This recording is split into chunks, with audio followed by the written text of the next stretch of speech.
James Carter, a 28-year-old African-American man with a successful career in finance, stood nervously at the doorstep of his girlfriend Emily's family home in a picturesque English village.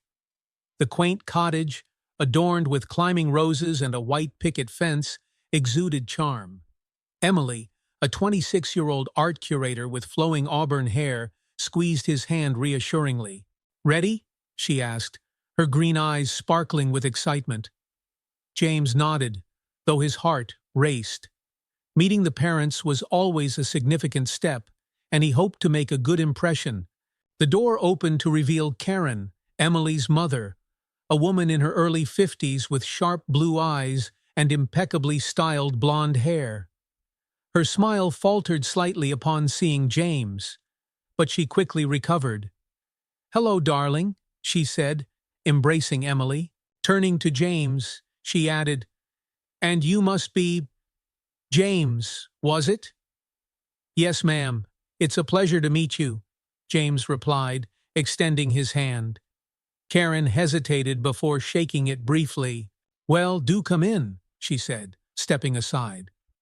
The interior of the house was tastefully decorated, with antique furniture and family portraits lining the walls. The aroma of a traditional English roast filled the air. As they settled in the living room, Karen's husband, Richard, joined them. A tall man with graying hair and a kind demeanor, he greeted James warmly. "Welcome to our home, James. Emily has told us a lot about you." "All good things, I hope," James said with a smile. Richard chuckled. "Of course." However, as the evening progressed, Karen's demeanor grew increasingly cold. She made pointed remarks about cultural differences and questioned James about his background in a manner that felt intrusive. "So, James," Karen began, her tone icy, "what exactly do you do in finance? I imagine it's quite competitive." "Yes, it is," James replied evenly. "I specialize in investment strategies for emerging markets." Karen raised an eyebrow. "Emerging markets? How interesting." Emily, sensing the tension, interjected, "Mom, James has been instrumental in several successful projects at his firm." Karen smiled thinly. "I'm sure he has, dear." After dinner, as James helped clear the table, Karen pulled him aside. "James, I want to be frank," she said quietly. "I have certain expectations for my daughter's future. I'm not convinced that this relationship aligns with them." James felt a surge of anger, but maintained his composure. "With all due respect, Mrs. Thompson, Emily and I care deeply for each other. I assure you, my intentions are honorable." Karen's eyes narrowed. "We'll see about that." The evening ended on a strained note, with Karen's disapproval hanging heavily in the air. As James and Emily left, she apologized profusely. "I'm so sorry, James. I had no idea she'd react that way." James sighed. "It's not your fault, Emily. We'll just have to prove her wrong." Little did they know, the events set in motion that evening would lead to unforeseen consequences, testing their love and resilience in ways they could never have imagined. The weeks following the disastrous dinner had been tense for Emily and James. Karen's disapproval still lingered like a storm cloud, though Emily assured James that her mother would eventually come around. But James couldn't ignore the way Karen's words had gnawed at him. He wanted to be patient, but patience did little to ease the sting of being judged unfairly. Then, everything changed. James was at his office on a Tuesday afternoon when his phone buzzed. Emily's name flashed across the screen, and something about the rapid, repeated ringing unsettled him. He picked up immediately. "James, James, it's Mom. She fell. It's bad. She's at St. Mary's Hospital." James's heart dropped. "What happened? Is she okay?" "They're saying she slipped down the stairs. She broke her leg. Dad's out of town, and I'm trying to get there now. I don't know how she'll manage all this." "I'll meet you there," James said firmly, already grabbing his coat. The drive to the hospital was a blur. When James arrived, he found Emily pacing the corridor outside Karen's room. Her face lit up with both relief and gratitude when she saw him. "She's stable," Emily said. "The doctor said she'll recover, but the leg is going to take weeks. She'll need someone to help her through it." James glanced toward the hospital room door. "Is she awake?" "Yes, but she's not in the best mood." Emily winced. "You know how Mum is. She doesn't like feeling vulnerable." "Let's go in," James said calmly. Inside the room, Karen sat propped up against a nest of pillows, her pale face betraying her discomfort. Her leg was in a bulky cast, propped high on the bed. She looked up sharply when she saw James following Emily into the room. "Oh," she said, her voice flat. "You're here." James ignored the cool reception and offered her a small smile. "I heard what happened. How are you feeling, Mrs. Thompson?" Karen's lips tightened, like someone who fell down a flight of stairs. "How do you think I feel?" James let the sarcasm slide. "I'm sorry this happened to you. Is there anything you need right now?" Karen's eyes flickered to Emily, as if silently asking, "Why is he here?" But Emily spoke up before Karen could dismiss him. "James is here to help Mum," she said gently. "We're all worried about you." Karen sighed, visibly softening just a fraction. "I don't need help," she muttered, though the faint tremble in her voice suggested otherwise. The doctor entered just then with Karen's discharge summary. "Mrs. Thompson," he said, "you'll be discharged tomorrow, but you'll need rest and care. Moving around will be difficult, so we highly recommend having someone assist you at home, at least for the first month." Karen scowled. "I'm perfectly capable of looking after myself." The doctor gave her a sympathetic look. "With respect, ma'am, I don't think you understand how difficult it'll be with that cast. You'll need support." Karen didn't respond, but her expression was one of resignation. Later, as they stood outside the hospital room, Emily whispered, "James, I don't know what we're going to do. I can't take time off work for weeks, and Dad's tied up overseas." James looked at her thoughtfully. "I can help." Emily blinked, stunned. "What?" "I mean it," James said. "I can help care for her until she's back on her feet. My schedule is flexible, and I can manage my workload from her house. It's no problem." Emily looked at him in disbelief, her voice dropping. "James, you don't have to do this. You know how she feels about you. She's going to see who I really am," James finished gently. "Emily, your mom is hurt. She needs help. I can handle it. I promise." Emily's eyes shone with tears. "You're incredible. But are you sure? She won't make it easy for you." James gave a small smile. "It's not about what's easy. It's about what's right." The next day, Karen returned home, her leg encased in its plaster prison. The house that once felt warm and picturesque now seemed quiet and foreboding. James arrived promptly at 9 a.m. with a bag of groceries and his sleeves rolled up, ready to take on the challenge. Karen was already seated on the sofa when he walked in, a scowl etched into her features. "What are you doing here?" she demanded. "Good morning, Mrs. Thompson," James replied cheerfully, ignoring the hostility. "I'm here to help." "I don't need help," Karen retorted. "You need someone to cook, clean, and make sure you don't try to hop around on one leg," James said matter-of-factly, dropping the groceries on the counter. "So, here I am." Karen opened her mouth to argue, but quickly realized the futility of it. She glared at him as if hoping he'd vanish. He didn't. Over the next few days, James settled into a routine. He prepared meals, brought Karen tea, tidied up, and even helped her move from the sofa to her bed when needed.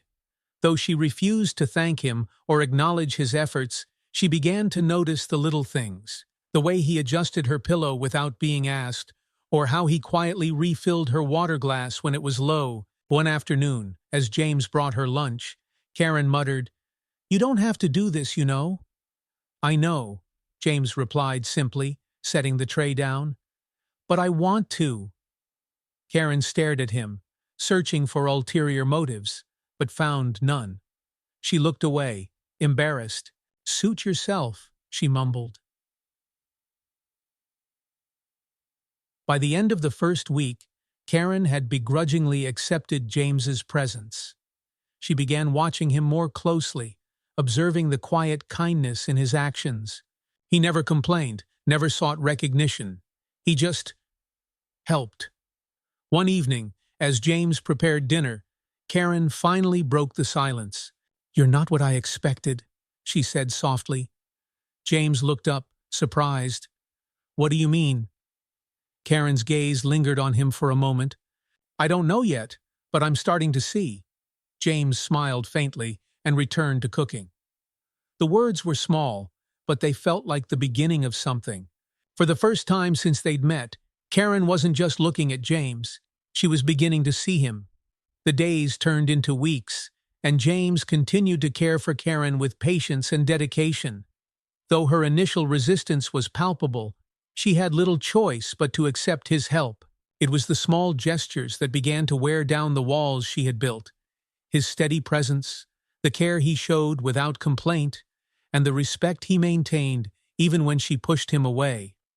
One particularly cold morning, James arrived with a fresh loaf of bread from the bakery and a thermos of tea.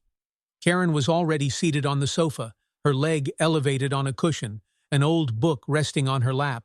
"You're here early?" she remarked, eyeing him. "Figured you might like some warm tea with breakfast," James replied casually as he unpacked the food. Karen sniffed, pretending to be unimpressed, but her gaze lingered on the steaming cup he placed beside her. "You didn't have to." James looked up, a faint smile on his face. "I know." Silence hung between them as Karen sipped the tea. The truth she didn't want to admit, even to herself, was that she had come to look forward to these moments. The house didn't feel so empty when James was around. That afternoon, as James tidied the kitchen, Karen suddenly spoke up. "James." He turned to find her staring at him, a contemplative look on her face. "Yes, Mrs. Thompson?" She hesitated before continuing. "Where did you grow up?" James wiped his hands on a dishcloth and leaned against the counter. "In Atlanta. My parents worked hard to give me and my sister a good life. My mom's a teacher, and my dad runs his own business." Karen nodded, as if filing away this new information. "And you went into finance?" "Yes. I worked hard for scholarships, went to university, and climbed the ladder. Finance wasn't always the dream, but it gave me stability." Karen's eyes narrowed slightly. "You didn't have much growing up?" James shook his head. "We had enough, but my parents taught us to fight for better. They wanted us to break cycles." Karen's expression softened, though she quickly masked it. "I see." James didn't push the conversation further, but he knew something had shifted. For the first time, Karen seemed genuinely curious about who he was, about the person beyond the assumptions she'd made. That the days continued with quiet moments of progress. James would read to Karen when she complained of boredom, introducing her to novels she had never considered. In return, Karen began telling him stories about her youth, about growing up in a strict English household, about her love for classical music, and how she met Richard at university. "You wouldn't think it now," Karen said one evening, as James helped her adjust her leg brace. "But I used to dream of becoming a pianist." "A pianist?" James asked, surprised. Karen nodded, a wistful smile on her face. "My parents didn't approve. They thought it was frivolous. So, I gave it up and did what they expected of me. Sometimes, I wonder what might have been." James looked at her thoughtfully. "It's never too late to revisit dreams." Karen scoffed. "At my age? Why not?" James countered. "It's not about age, it's about joy. Do you still play?" Karen looked away. "It's been years." "Maybe you should give it another shot," James said gently. Karen didn't respond, but his words lingered in the air. One chilly Sunday afternoon, Emily stopped by to visit. When she walked into the house, she found James carefully helping Karen into a chair near the window. Karen, much to Emily's surprise, looked far less irritable than usual. "Wow," Emily said with a grin. "You two look civilized." Karen shot her daughter a glare. "Don't be cheeky." Emily laughed and walked over to James. "Thank you for all you've done." "Really?" "It's no trouble," James replied. As Emily sat down beside her mother, she noticed something on the small table, a handwritten list in Karen's careful script. "What's this, Mum?" Karen stiffened. "It's nothing." Emily picked up the list and read it aloud. Chopin Etude in E major, Bach Prelude No. 1, Debussy, Clair de Lune. These are piano pieces. Karen shot a withering look at James, who tried to suppress a smile. "He encouraged me," she muttered. Emily's eyes widened. "Wait, you're playing again?" "I'm considering it," Karen corrected sharply. "Don't make a fuss." Emily turned to James, beaming. "You got Mum to think about the piano? That's amazing." James shrugged modestly. "Sometimes a little nudge helps." Karen cleared her throat, clearly uncomfortable with the praise. "Don't make me regret it," she muttered, though a faint smile tugged at her lips. That evening, after Emily left, Karen sat by the piano in the corner of the room, her fingers hovering uncertainly over the keys. James sat across the room, pretending to read, but quietly watching her. "It's been too long," Karen murmured, more to herself than to him. "Just try," James encouraged softly. Taking a deep breath, Karen pressed down on the keys. The sound was hesitant, shaky, but unmistakably beautiful. She stumbled through the notes at first, but gradually her confidence grew. The music filled the room, rich and haunting, carrying years of unspoken emotions. When she finished, she looked up at James, her eyes misty. "That was beautiful," James said sincerely. Karen blinked a few times, composing herself. "It's not perfect." "It doesn't have to be," James replied. "Perfection isn't the point." Karen nodded slowly, her gaze softening. For the first time, she saw James not as an outsider, but as someone who had brought unexpected kindness and change into her life. "Thank you," she said quietly. "You're welcome," James replied, smiling. In that moment, something shifted between them. The walls Karen had built so carefully began to crumble, brick by brick. And though neither of them said it aloud, they both knew this was the beginning of an unlikely but genuine friendship, one that would change both of their lives forever. Karen's fingers hovered over the piano keys, trembling slightly. The room was dimly lit, the faint glow of the evening sun filtering through lace curtains. Though James was absent that evening, working late, his words echoed in her mind. "It's never too late to revisit dreams." She began to play, softly at first, stumbling over notes as the muscle memory fought its way back. The melody of Clair de Lune drifted through the house, haunting yet beautiful. For a moment, Karen allowed herself to forget her pride, her prejudices, and the world beyond those keys. James arrived the following morning to find Karen already sitting at the piano. Her face looked more peaceful than he had ever seen it, her hands confidently gliding across the keys as the melody of Bach filled the house. He paused in the doorway, not wanting to disturb the moment. "You're improving," he said finally, a smile tugging at his lips. Karen jumped slightly and turned to see him standing there. "Don't sneak up on me like that," she muttered, though there was no bite in her tone. James chuckled and set a bag of fresh groceries on the counter. "I didn't mean to interrupt. It sounded lovely." Karen huffed softly, though her cheeks flushed pink. "It's a work in progress." James nodded thoughtfully. "Everything worth doing usually is." Later that afternoon, as James served tea, Karen finally broached a subject they had both silently avoided. "James," she began, her voice uncharacteristically hesitant, Do you mind if I ask you something personal? James looked up, intrigued. Of course not. What's on your mind? Karen set her teacup down carefully, as if choosing her words with precision. What was it like for you, growing up as a black man? Here in England, we don't often talk about such things, but Emily says your family faced difficulties. James sat back, taking a moment to gather his thoughts. It was a question that often surfaced, but from Karen, it held a particular weight. It wasn't always easy, he admitted. Atlanta has a rich black culture, but there are still challenges.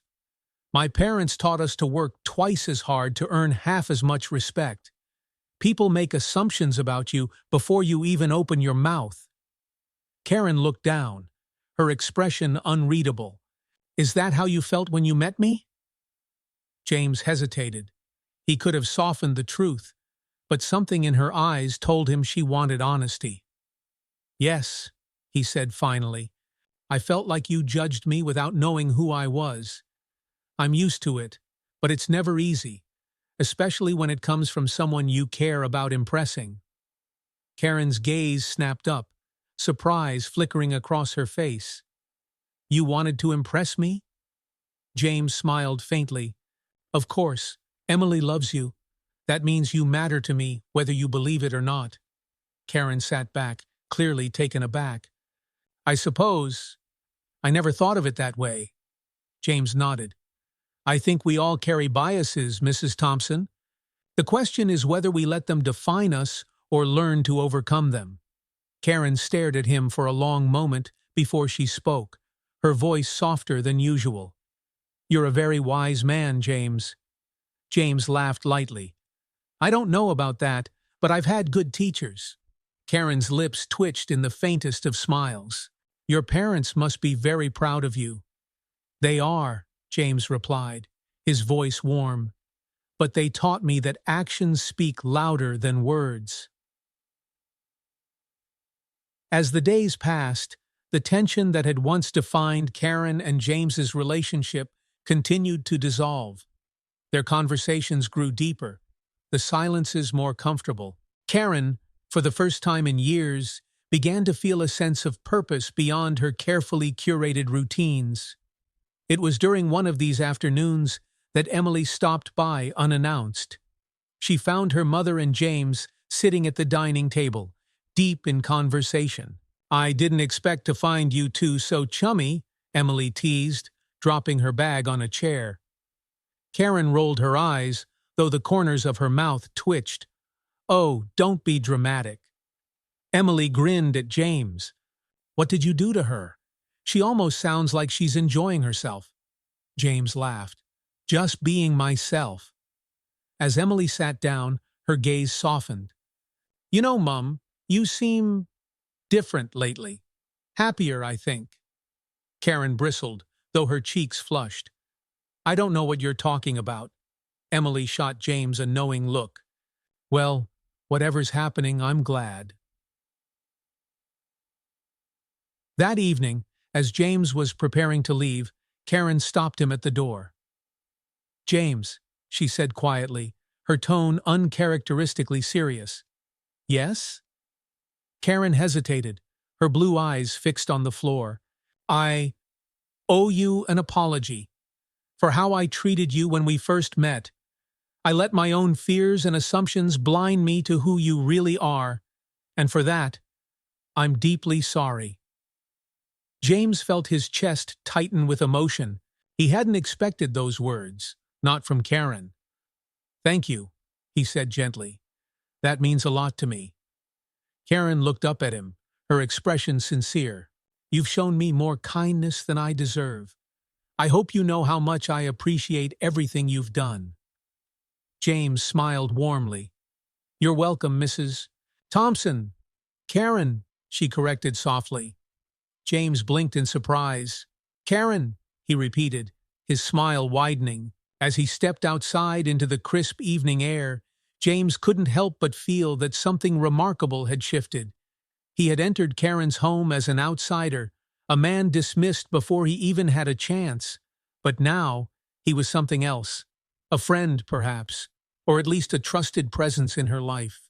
And though the road ahead would not be without its challenges, James knew one thing for certain. Progress was being made, one step at a time. It had been over a month since James first offered to care for Karen, and the transformation within the Thompson household was undeniable. Karen's walls, once impenetrable, had slowly crumbled, replaced by a tentative but genuine trust. Her bitterness softened into something almost resembling affection, and she found herself looking forward to James's visits more than she cared to admit. On a drizzly Tuesday afternoon, Karen sat at the piano once more, her fingers moving over the keys with growing confidence. James sat nearby, quietly working on his laptop. The sound of Debussy's Clair de Lune filled the room, so fluid now that it made James pause to listen. "That's incredible, Karen," he said when she finished. Karen turned, a faint smile on her face. "It's far from perfect, but I'm getting there." "Progress is progress," James replied warmly. Karen seemed thoughtful for a moment. "You know, James, I used to think being vulnerable was the same as being weak. But, well, I've learned a few things lately." James leaned back in his chair. "Vulnerability's hard for everyone. It takes strength to let someone see the real you." Karen's gaze lingered on him, as though she wanted to say more. Finally, she sighed, almost wistfully. "You remind me of someone I used to know." James raised an eyebrow. "Oh, who?" Karen's expression darkened slightly, her tone quieter now. "Someone I haven't thought about in years." James waited, sensing that she was weighing whether to continue. When she finally spoke, her voice was laced with regret. "When I was younger, before I met Richard, I was engaged to a man named Thomas. He was a black man, a pianist actually. Brilliant, kind, full of dreams. My parents, of course, disapproved." James froze, not out of judgment, but out of surprise. Karen's voice, soft but unwavering, carried decades of bottled pain. "What happened?" he asked gently. Karen's hands tightened in her lap. "I loved him deeply, but I was weak. My parents made it clear that if I married him, I'd lose their support. They threatened to cut me off entirely. Financially, socially. I was young, frightened, and I let them win." James remained quiet, allowing her to continue. "I broke it off with him," Karen whispered. "Not because I stopped loving him, but because I was too afraid to live without their approval. I married Richard soon after, and though he's been a good man, a part of me never stopped wondering what my life might have been like if I'd had the courage to choose differently." The room fell into a thick silence, punctuated only by the faint patter of rain against the windows. James finally spoke, his voice calm but purposeful. "I think that regret has stayed with you all these years." Karen looked up sharply, her blue eyes brimming with unshed tears. "It has, and when Emily brought you here, I saw Thomas in you. It frightened me. All the emotions I'd buried for decades came rushing back, and I didn't know how to handle it." James's chest tightened as the pieces of the puzzle fell into place. Her hostility, her unspoken grief, it all made sense now. "I can't imagine how hard that must have been for you," he said softly. Karen looked away, her voice barely audible. "It doesn't excuse the way I treated you. Nothing can." "You're right, it doesn't," James replied honestly. "But what matters is what you do now. We can't rewrite the past, Karen, but we can decide how the story ends." Karen looked back at him, a single tear tracing down her cheek. "You're a better man than most, James Carter." James smiled faintly. "I just try to live up to what my parents taught me." For the first time, Karen truly saw James, not as a mirror of her past mistakes, but as his own man. She realized how unfairly she had judged him, and how blind she had been to the man he really was. That evening, Emily stopped by after work. She found her mother sitting in the living room with James, both of them lost in a quiet conversation. "Something smells good," Emily said, setting her bag down and sniffing the air. James made shepherd's pie, Karen replied, her tone far less sharp than usual. Emily paused, staring at her mother in surprise. Wait, you're letting him cook for you now? Karen shot her a pointed look. He's quite good at it, thank you very much. Emily grinned, plopping down on the sofa. Well, that's a first. Mum, you sound almost nice today. Karen rolled her eyes, but the faintest smile tugged at her lips. Don't push it, dear. As James brought out the plates, Emily leaned over and whispered to him, You've done the impossible. You've won her over. James chuckled. It's been a team effort. Over dinner, the conversation flowed more easily than it ever had. Karen even shared a few stories about her youth, though she carefully avoided mentioning Thomas. Emily listened, bewildered but delighted to see her mother so at ease.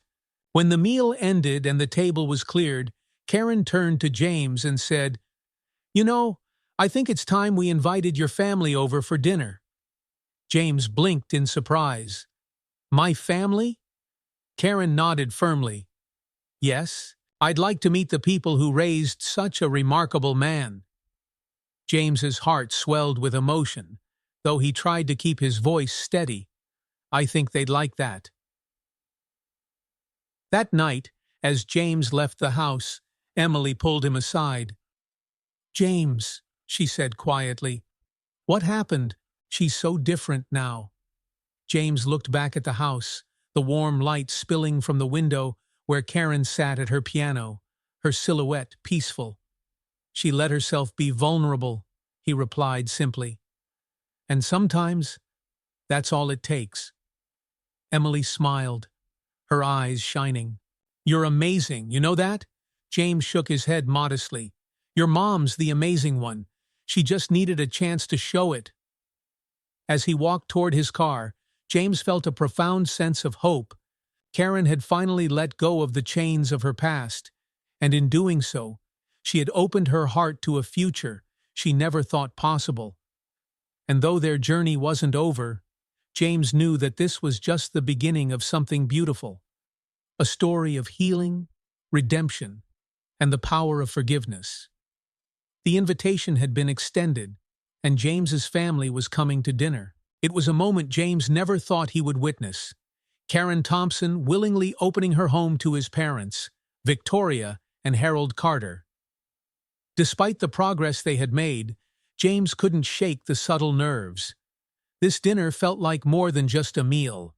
It was a test, a final thread connecting Karen's tentative acceptance to true reconciliation. On the morning of the dinner, Karen was uncharacteristically restless. Emily noticed her mother inspecting every corner of the dining room, fluffing cushions and straightening tableware for the third time that morning. Mum, stop! It looks perfect, Emily said, watching her from the doorway. Karen shot her a stern glance. It's important that I make a good impression. Emily's lips twitched into a grin. A good impression? Coming from you, that's rich. Karen sighed, lowering her hands. I've been wrong about a lot of things, Emily. This is my chance to do something right.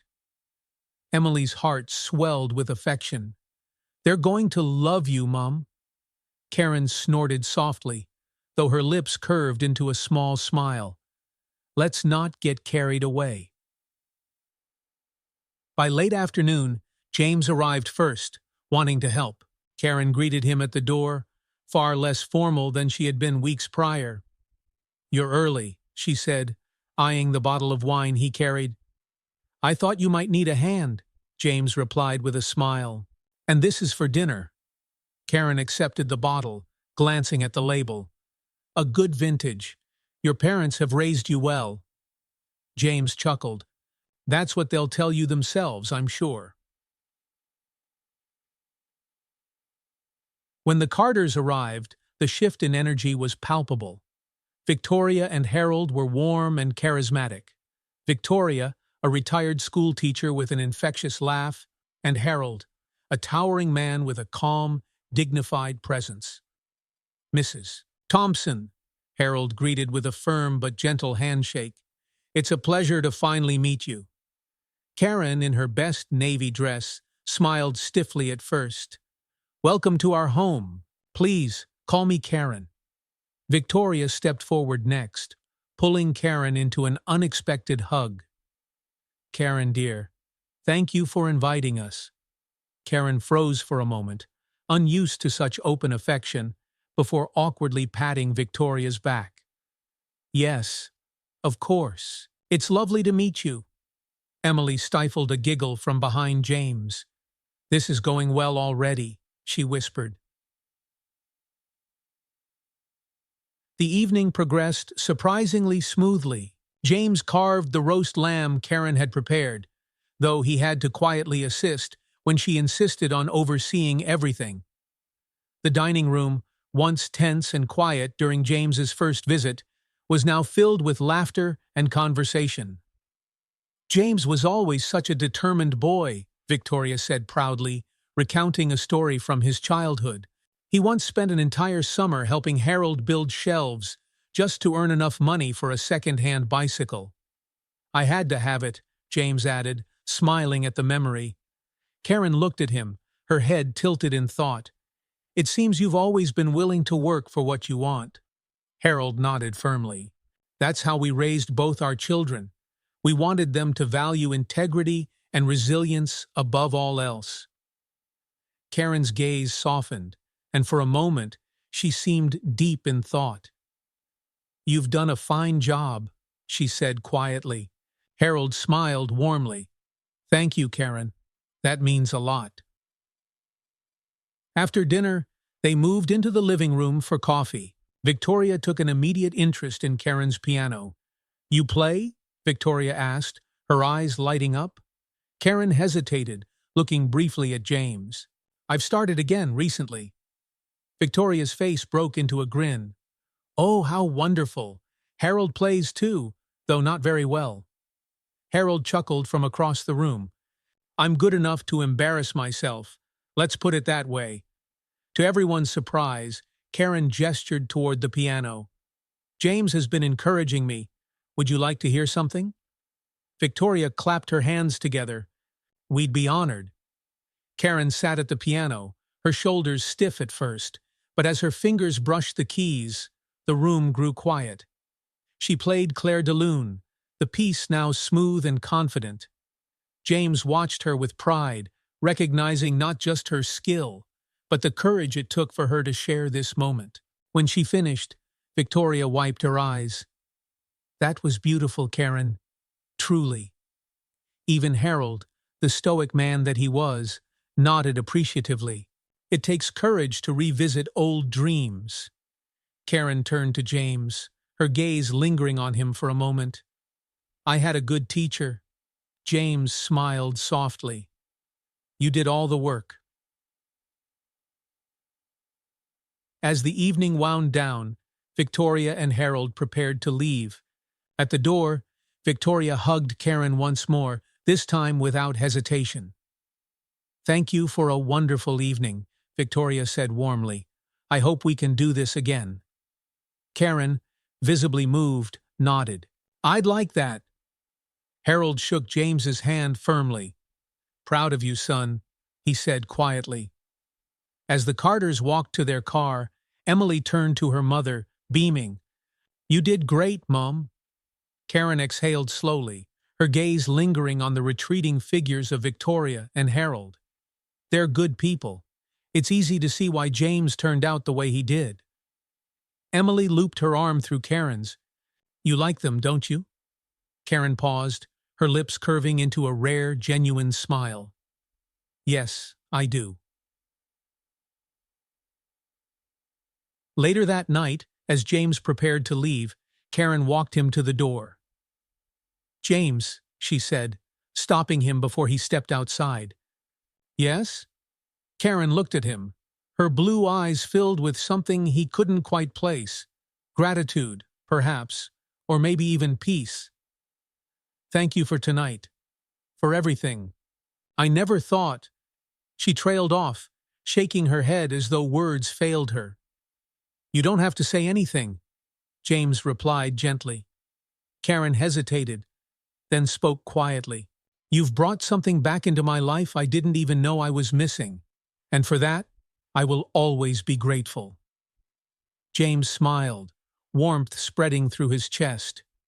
You're welcome, Karen. I'm glad I could help. As he walked to his car, James felt the weight of the evening settle in his heart. The woman who had once judged him unfairly, who had once refused to see him, had now opened her home, her mind, and her heart. And though Karen Thompson was far from perfect, she was trying, and to James, that was enough. From the window, Karen watched him leave, her heart lighter than it had been in years. For the first time in decades, she felt hope, a sense that perhaps it wasn't too late to make things right. The weeks following the dinner were filled with an undeniable warmth that had not existed in Karen Thompson's home for years. She and James had formed an unlikely bond, built on trust, honesty, and mutual respect. Karen found herself looking forward to James's visits, and the piano, which had sat silent for decades, had become her solace. Emily, watching it all unfold, couldn't believe how much her mother had changed. One afternoon, Karen and James sat at the small dining table, sharing tea and discussing books. Have you ever read To Kill a Mockingbird? James asked, flipping through a well-worn copy he had brought over. Karen tilted her head thoughtfully. I read it years ago. Harper Lee had a way of holding up a mirror to society, didn't she? She did, James agreed. It's still relevant now. Karen glanced at him, her eyes narrowing thoughtfully. James, I'd like to think I've changed, but do you think there are parts of me still clinging to old habits? James smiled faintly. We're all works in progress, Karen. The fact that you're asking the question means you're trying. That's what matters. Karen sipped her tea, his words sinking in. Trying isn't always enough, though. Some mistakes, they can haunt you forever. James met her gaze, calm and steady. It's never too late to make amends, but you can't change how others see you. You can only control your own actions. Karen nodded slowly, letting his wisdom settle into her heart. That evening, as James prepared to leave, an unexpected knock at the door startled both of them. Karen frowned. Who on earth could that be? She opened the door to find her neighbor, Mr. Hargrove, a stout, gruff man in his late 60s. His face, reddened from the cold, twisted into an expression of disapproval when he saw James standing in the background. Karen, Mr. Hargrove began, his voice curt. Is everything all right here? I've seen this young man coming and going from your house quite a lot lately. Karen stiffened at the accusation lurking beneath his words. What are you implying, Mr. Hargrove? Mr. Hargrove gave a small, dismissive shrug, his eyes still locked on James. Nothing really, just unusual is all. I don't know him and, well, it's not what we're used to around here. James's jaw tightened, though he remained silent, his hands tucked calmly into his coat pockets. He'd faced this sort of thing before, the thinly veiled suspicion, the questions with no real answers, but somehow, hearing it now felt different. Karen turned sharply toward her neighbor, her voice colder than James had ever heard it. James is a guest in my home and a friend of this family. I suggest you mind your own business. Mr. Hargrove blinked, taken aback. I didn't mean any harm, Karen. I don't care what you meant, Karen interrupted. James has done more for me these past months than you've done in the 30 years we've been neighbors. Now, kindly take your opinions elsewhere. Mr. Hargrove opened his mouth to respond, but the look in Karen's eyes silenced him. He muttered something under his breath and turned to leave. Karen watched him retreat into the evening before closing the door with a decisive thud. She turned back to James, who was staring at her, both surprised and impressed. You didn't have to do that, he said quietly. Yes, I did, Karen replied firmly. People like him need to understand that times have changed, and so have I. James smiled faintly, his voice soft. Thank you, Karen. Karen's expression softened. Don't thank me. It's the least I can do. That night, after James left, Karen sat alone at the piano, her mind spinning. Mr. Hargrove's words had unsettled her, not because they had merit, but because they were a painful reminder of the person she had once been, someone who might have nodded along with him, too afraid to speak up. How many times had I turned a blind eye? She wondered bitterly. The thought haunted her as her fingers stumbled over the keys, the melody faltering. She realized that while she had begun to change, the world around her had not, and if she wanted to make things right, she needed to do more than defend James behind closed doors. She needed to act. The following day, Karen called Emily over for lunch. As they sat in the sunlit kitchen, Karen cleared her throat, her expression serious. Emily, I've been thinking about something. Emily glanced up from her plate. Oh, what's that? Karen hesitated, folding her hands on the table. I want to hold a small gathering, a dinner or a tea, and invite the neighbors, all of them. Emily raised an eyebrow, stunned. The neighbors? Why on earth would you do that? Because it's time, Karen said firmly. It's time they see James for who he really is, and it's time I show them who I've become. Emily stared at her mother for a long moment before breaking into a smile. Mum, that's incredible. Karen's lips twitched into a faint smile. Don't get excited just yet. It won't be easy. I'll help you, Emily said, and so will James. When Karen told James about her plan, he was quiet for a moment, clearly surprised. You want to invite the neighbors? He asked carefully. Karen nodded. If I'm going to change, James, I want the world to see it. I want them to see it. James studied her for a moment, his expression softening. That takes a lot of courage, Karen. It's the least I can do, she replied quietly.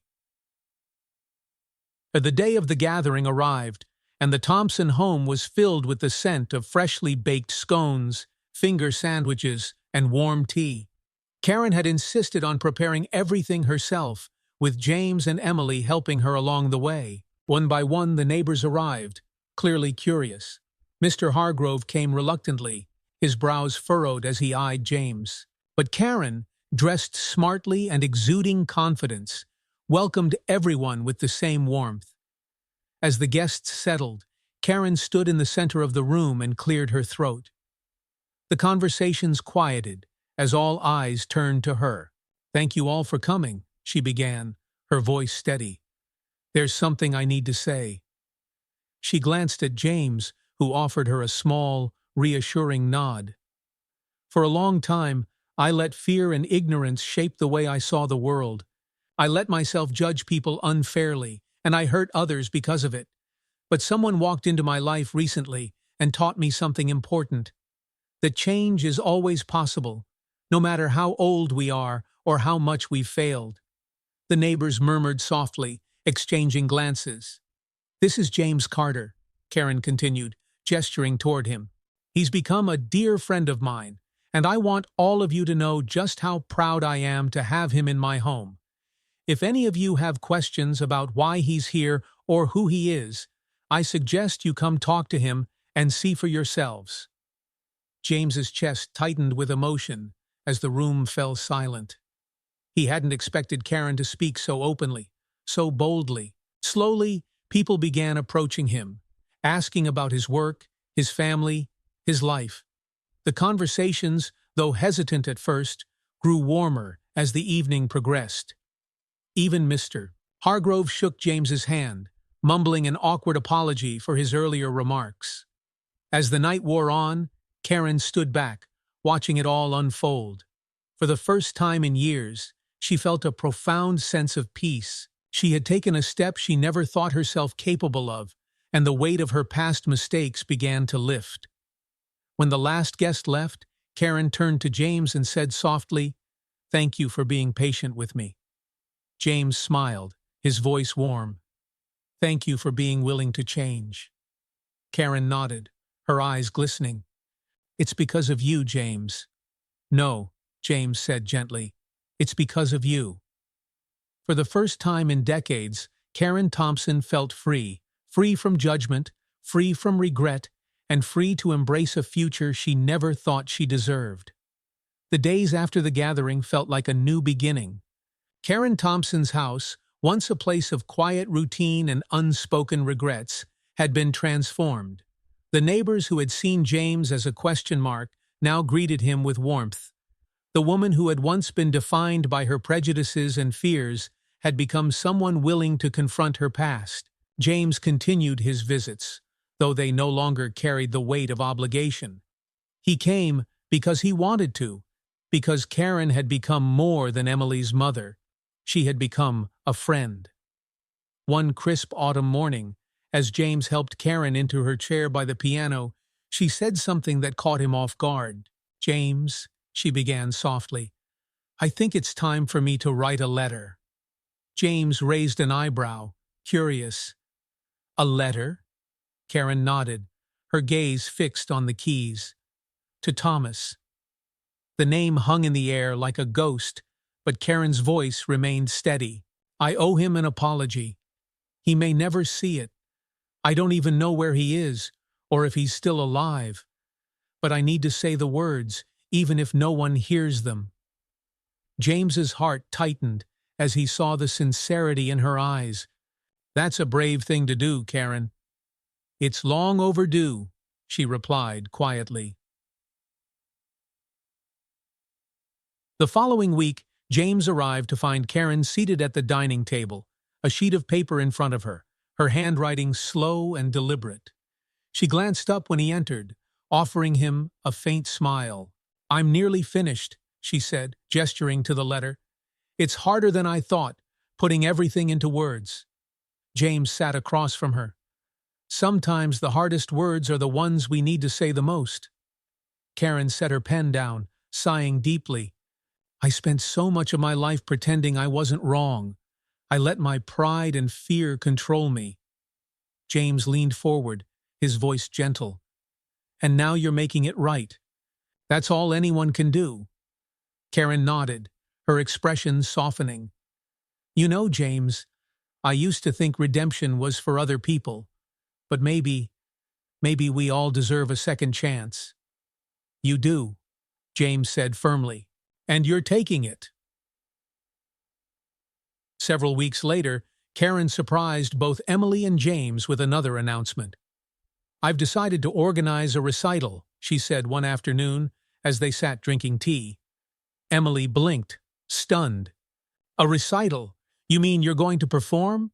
Karen raised her chin, the hint of a smile on her face. "Why not? I've spent all these months relearning the piano. It's time I share it with others."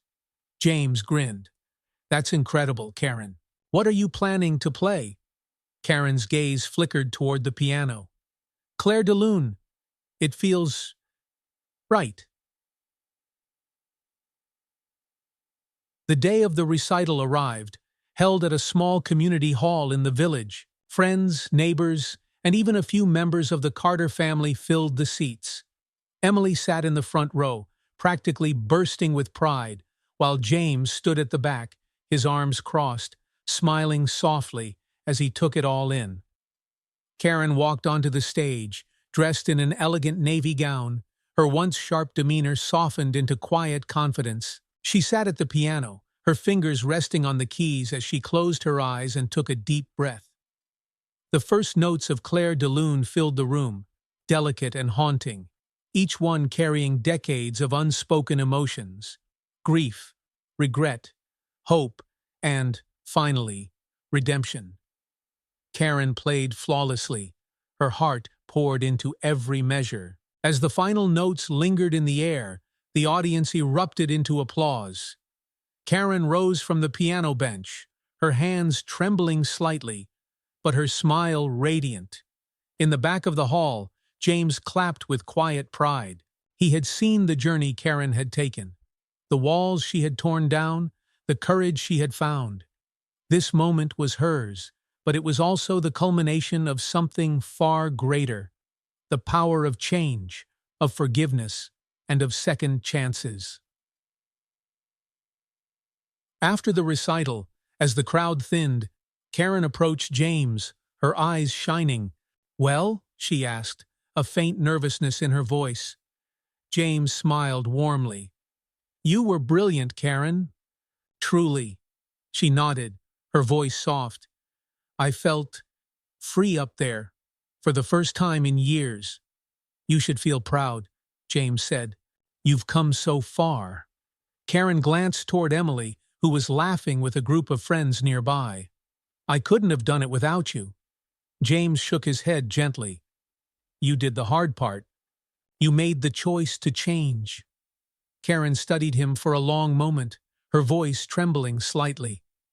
"You know, James, when you first walked into my house, I couldn't see past my own fears and mistakes. But you never gave up on me. I'll never forget that." James's chest tightened, his voice soft. "Thank you, Karen. That means a lot." Karen smiled, a real, genuine smile. "No, thank you." That night, as James drove home, he reflected on everything that had brought them to this moment. The tension, the misunderstandings, the healing.